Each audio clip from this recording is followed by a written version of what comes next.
Welcome to the show, guys. Got an exciting one here for you. A practical video, guys. Whether you're advanced or beginner or super advanced, this video will help you because I'm laying it out here for you guys. NFL fantasy football, top 10 tips to win. This is practical advice that you can take with you and actually help you guys dominate your league. So this is like aces in your pocket, literally. This isn't like which player to draft, because a lot of drafting players is somewhat subjective and based kind of on last year's rankings for the most part. That's what the consensus, the consensus tell you, right? I do the research. I basically lay it out, guys. I look at the depth chart, look at the talent, look at the opportunity, look at the volume, do all that research for you. I don't copy and paste from last year, but a lot of the advice that's being given out is very subjective, very copy and paste. Again, I do things differently, but this video particularly is more practical. So some tips you can actually use, strategies, fantasy football draft strategy to actually help you guys. So I'm excited to dive in. Top 10 tips to win fantasy football. All right, guys, this is what I've used. It's super effective. It works. You can use this in 2 quarterback leagues, half point, 1 point PPR. It doesn't matter, guys. This is practical stuff. So I'm excited to dive into this. Now, before I do, guys, my bread and butter, guys, how I make a living, and obviously I got to put my heart and soul into it because that's how I make a living, right? If I don't offer a quality product, people won't come back, which means I don't make a living. So I put my heart and soul into it, all my research, all my analysis. Now, if you're new to the channel, make sure you guys do subscribe. This is Outside of the Box Thinking into 16 rounds. I won't spend too much time on it other than to tell you that it's the ultimate, guys, draft solution. Draft kits are dead. Cheat sheets, outdated magazines are gone. Get the 16-round draft solution because I lay out all the optimal players to draft in each round in 16 rounds. I've linked it below. And again, I update it every single year, okay, guys? There's a new version you got to get every year. But this year, guys, 2022, super excited about this. Dive right in. Now, if you're watching this video is pretty much evergreen. I may make some tweaks on some of these tips and stuff like that, but this video is evergreen. Now, the 16-round draft solution, get it. It's for your season long. It's a draft solution, video training, optimal players drafting each round, sleepers breakout. I've linked it below. And there's also a Fantasy 365 community for the in-season stuff, waiver wires, starts and sits, optimal daily fantasy players, everything you guys need in the 365 and 16 rounds. I've linked it below, and I'm going to link, make sure you guys join the Discord group and all the links below. Get involved in the community. All right, guys? So NFL fantasy football, top 10 tips to win, right? How to win fantasy football for beginners, everything, guys, in here. All right, let's dive into this, guys. Now, subscribe, thumbs up. It really helps the channel. I want to get this message out to as many people as possible. All right, guys? It really helps them out. All right. First tip, guys. Now, it's going to be going robust RB. Guys, I cannot emphasize enough to you how important going robust RB is for many, many reasons. Now, there's a ton of talk about zero RB. That's pure stupidity, okay? Don't listen to that. There's a ton of depth at wide receiver. Every year I draft, there's a ton of depth at wide receiver. So why do I go robust RB? Again, it's been very, very effective. Even in super flex leagues, I've gone robust RB and, finished on top, okay? Number one, it's the most scarce position, right? It's very, very rare to get running backs with minimal committee. So I am really obsessed with those workhorse running backs, okay, guys? I want that running back that's going to get me 250 attempts minimum. So volume is crucial because you got these pests coming in. He's running back by committees. I hate that. I'm old school. I like that smash mouth football. I like that running back that's really going to get me that volume, okay? Volume attempts, rushing touchdowns, rushing attempts, okay? So that is very important. So you want to secure that more scarce position because after that, it's really a crapshoot because you're basically, after those first 2 rounds, maybe even the 3rd round, it's really a crapshoot. You're getting running backs that are in committees, that are suspect, that have had 1-year wonder type years. You're not going to get those running backs. So I cannot emphasize it enough. Believe me, guys, I've been at this solid for 12 years doing fantasy hardcore. Been teaching it since 2015. I live and breathe this. So I interact with, listeners, fans, other people. I've been giving advice. I know this, guys. I know this inside out. Robust RB is the way to go. I don't make any exceptions. Now you're saying, well, Joe, if I'm in a 2 quarterback league, what do I do? I still try to anchor my team with an ace quarterback if I can. So I go running back. I get a quarterback round 2. Because again, in a 2 quarterback league, super flex, people go hard on those quarterbacks. But understand, guys, if you get those running backs early, you're still going to have, those solid point getters early, okay? And you can get, there's a lot of depth at quarterback, all right? Now, again, robust RB, load up on the more scarce position, very, very, very, very important. Now, the only argument I get against this is like, well, Joe, running backs get hurt a lot. Why would I go robust RB? All the more reason to go robust RB, because you need to have that depth in case your running back goes down and you want to load up on those guys top heavy. All right, guys, tons of depth at wide receiver, believe me. Tip number 2, guys, how to win your fantasy football leagues, NFL fantasy football draft strategy. Tip number 2, depth. I know this sounds like common sense, but have a lot of depth on your roster. Have a backup plan for a backup plan for a backup plan. I see this so often in a one quarterback league. People only have one quarterback. Now, I always like to have a base backup quarterback or a quarterback sleeper that I get later on to back up my ace quarterback. Why? Why do I back up my quarterback? Very simple. Covering bye week is number 1. That's important. Well, Joe, that's only 1 week. Covering possible lack of performance. Possible. Now, with quarterbacks, it's more of a steady position. What you see is almost what you get with some variances. So if you get an ace quarterback, you've seen him in years of statistical history doing well. It's very unlikely there's going to be a regression unless they've lost a key, receiver or something like that. But guys, this is very, very important. You have to have a backup plan for a backup plan. Again, going back to tip number 1, robust RB, have a lot of RB depth. If you wait on running back, you're going to lose that depth at that running back position, right? So it's a very scarce position. You're not going to maximize those roster positions on your fantasy team. So always have a backup plan for a backup plan. Think depth. The way I think about this, guys, here's a quick bonus tip here for you. When I'm drafting, guys, this is again, very, very practical. When I'm drafting, I like to think of it as I don't want to go to the waiver wire. I want to have, and again, you're limited to how many bench spots you have, obviously, because of depth. But I like to have enough depth to cover me so that I don't have to go to the waiver wire. That's my mentality. And sometimes in some years, I've only gone to the waiver wire like once or twice. Okay. So it's about having depth. And that's only to get stream a kicker or stream a defense based on matchup or something like that. And maybe get a player here and there in case my running back does in fact go down. And it happens, right? It's fantasy. It's unpredictable, but have a lot of depth, have a backup plan for a backup plan. What I like to say is belt and suspenders. Okay.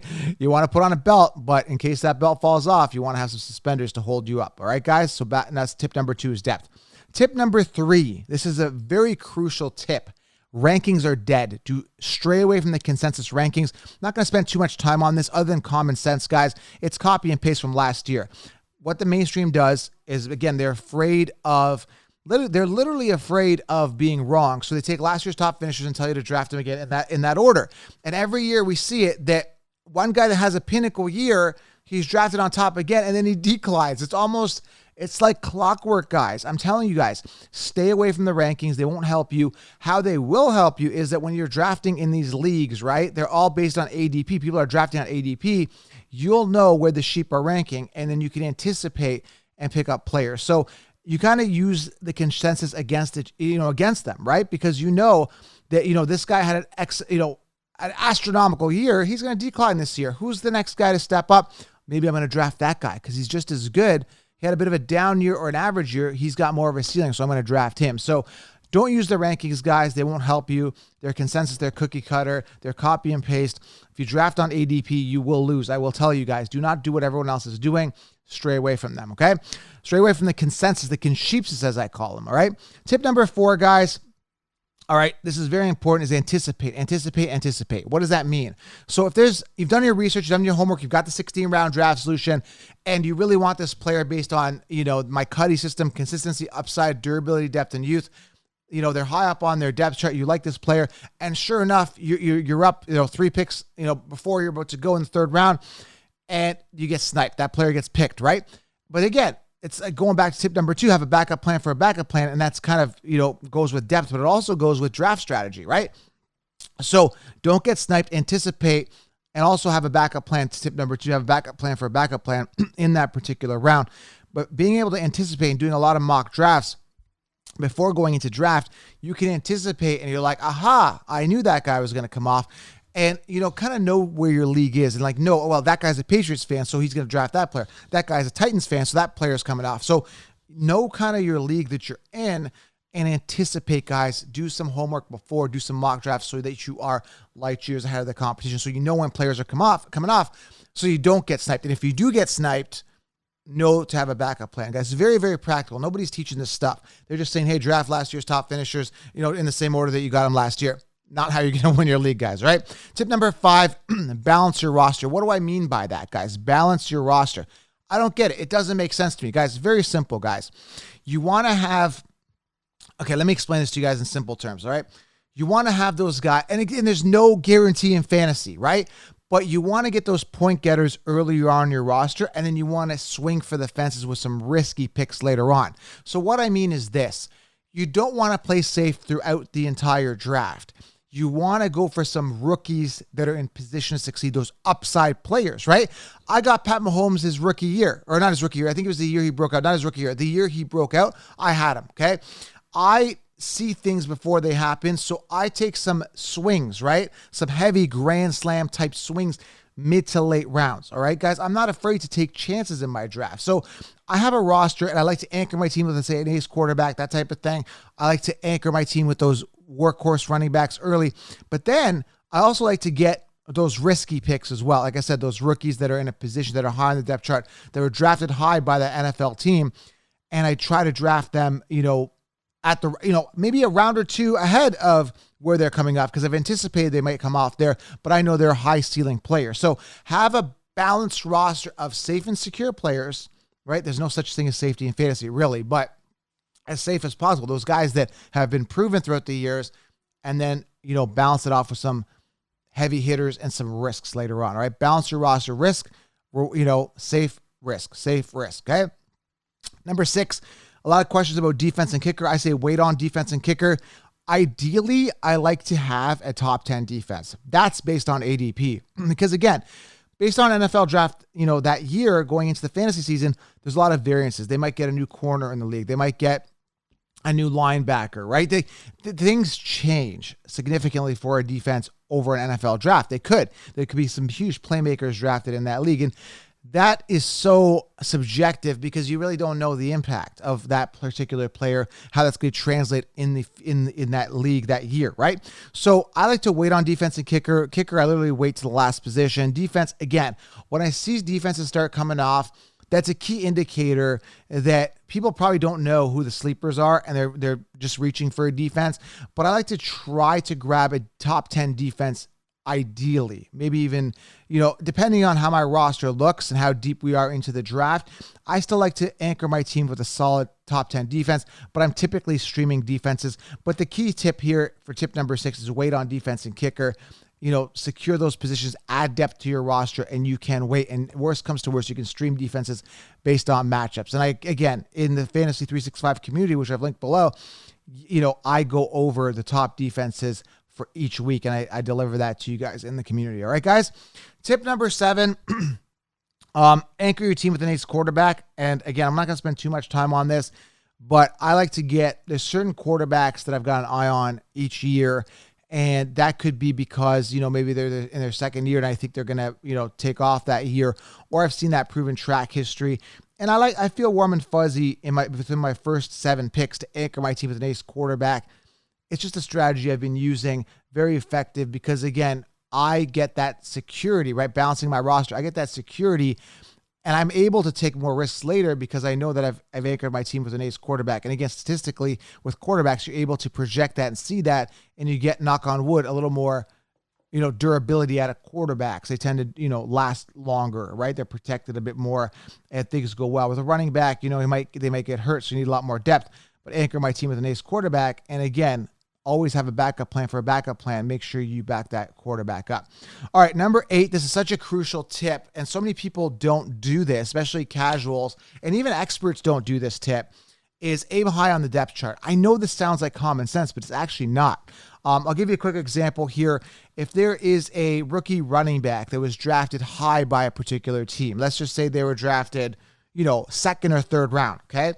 They were drafted in the second or third round by a team, and they're coming off in your fantasy draft. Basically, ADP is like round 8 or 9. Okay, I'm giving you an example. Stick with me. Rookie comes in, drafted by a team, and is in a position on their particular NFL team to take over that starting job.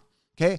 After I've gone robust RB early, I'm taking a look at running backs around 8, 9, 10, 11, and I'm now looking for a guy that could potentially be the starter on that team. So I'm aiming high on the depth chart. But what people will do is, again, I want to make this episode kind of timeless, so I don't want to go into particular players' names here. But what they'll do is they'll get an RB3 that's kind of a well-known name, or an RB2 with a well-known name that's kind of had years to wow us and we're not wowed, that's a mediocre running back around 8 or 9, and they're not swinging for the fences or aiming high on the depth chart. They're just settling for a guy that, again, is a safe running back, RB2, RB3, maybe even RB4 because they know the name, and he's part of a major committee, and they will settle and grab that. What I'm doing is I'm aiming high on the depth chart. Even if in round 5, I see a rookie wide receiver come in, and I'm seeing there's no other ace wide receiver in that roster on that team, I'm all over that rookie wide receiver because I'm aiming high on the depth chart. I know he's going to get the volume. I know he's going to get the opportunity. I know he's going to get the talent. And I know that NFL team has drafted high draft capital in him, has invested high draft capital in him. So I'm aiming high on the depth chart, and that's a secret on how to get that kind of that breakout wide receiver, rookie running back. Again, it's aiming high on the depth chart. I cannot express to you how important this tip number 8 is, guys. Very, very important. All right. Tip number 9. Kind of similar to tip number 8 to some degree because some people buy the hype. Don't buy the hype, right? Don't buy, this is tip number 9. Don't buy names. Don't buy popularity. Don't buy divas. Don't buy media hype for fantasy because, again, a quick example is Odell Beckham Jr., right? Everyone had him coming off first round for years, right? First round, draft Odell, draft Odell, draft Odell. I said he's going to bust 4 years in a row, and he literally busted 4 to 5 years in a row. And people kept drafting him high because it's Odell. I wasn't buying the hype. I was loading up on running backs, and I was winning my leagues because everybody was buying the Odell hype years ago, right? And that's just an example, right? Don't buy the hype. Don't buy the names. And again, similar to tip number 8, aim high on the depth chart. People will just get a name later in the draft because they know the name. Not how you win your leagues, guys. Don't buy the hype. All right, don't buy last year's hype. Don't copy and paste last year's ranking. That guy finished on top last year. Very unlikely he's going to be the top receiver this year. Don't buy the hype. All right, think outside the box. And tip number 10, guys, this is the most important of all, confidence, mindset. If you're not confident in your own research and your own gut feeling, because gut feeling plays a huge part of it because there's so many good players that come off in particular rounds. So you're like, which running back do I get round 3? Running back A, running back B, both similar positions, both high on the depth chart, both volume getters, both elite talent, both relatively not injury prone. Who do I get? It comes down to some gut feeling. So it's about having mindset and confidence and conviction in your selection to make the right decision. So I implore you guys to be confident, do your research, do your homework, get the 16-round draft solution, follow this channel, subscribe. And again, when I had a back issue a couple years ago, and I went to a chiropractor. Why? Because I'm not an expert in back and muscle and physiotherapy and dry needling. I'm not an expert in that, right?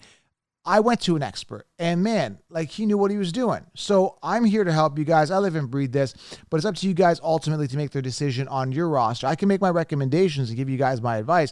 It's ultimately you guys to have that confidence to make and execute and make the right decision with your selection. All right, guys? Confidence in your selection. And if you've done all the top 9 tips above, aiming high on the depth chart, not following the consensus rankings, balancing your roster, waiting on kicker, anchoring your team, going robust RB, having a backup plan for a backup plan, number 10 will naturally come into play. Confidence. All right, guys. Hopefully this helped, guys. NFL fantasy football, top 10 tips to win. Hopefully this, guys, helps you guys. I know it will. It's very practical. Make sure you guys are subscribed to the channel. Thumbs up. Get 16 rounds and subscribe and follow the links below, guys. A lot of value, guys, below here on this YouTube video.